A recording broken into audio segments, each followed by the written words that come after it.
So the idea on the environments and trying to create a Greek world was trying to create a feeling that reminded you of Greece and that didn't feel too fantasy. So we were trying to walk that fine line between a fantasy game environment and a traditional Greek environment. And so part of it was again trying to get stuff that made it feel Greek, not Roman, but Greek. Okay, when we first start concepting out environments, it wasn't really defined as levels, you know. We picked out the important locations such as Pandora and Athens and Hades, and all I knew is like the game should feel really big, which means there's no like cramped area. It's more like challenge against the god and like huge monsters. So the look of the environment should be like huge, you know.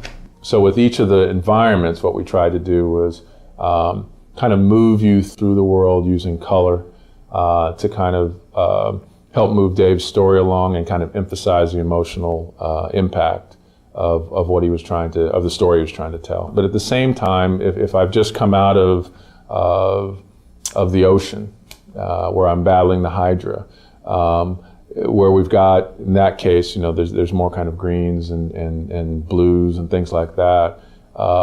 I don't want to go into that same scenario color-wise again. It's like if I did the whole game in black and white, you get probably bored with it after a while.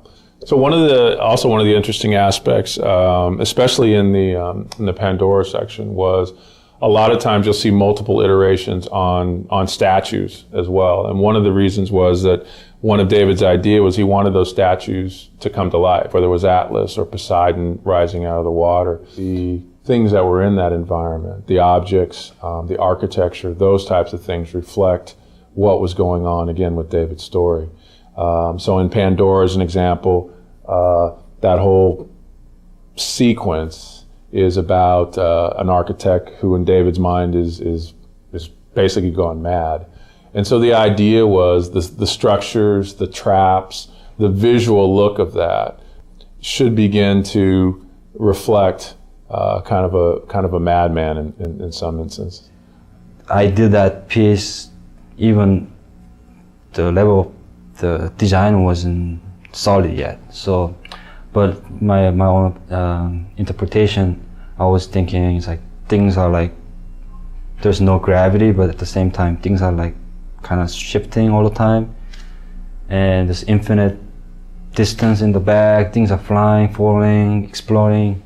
The Mountain Olympus, that one particularly, it's not for the game art. It's more like, okay, we want to talk about Mountain Olympus, so where's the image? That kind of thing. The goal of the world of God of War was really to create a place that felt like, you know, a giant theme park ride, you know, or a giant set on one of these great high adventure movies, and places that you'd really want to explore and spend time in and really feel like you were having this grand adventure. And I think these guys, you know, week after week continually were able to come up with set pieces and ideas that they just top themselves constantly and continually, and they've really given us this great world to play in, and I think they did an amazing job, and I'm so grateful as a player that I get to actually play in this space.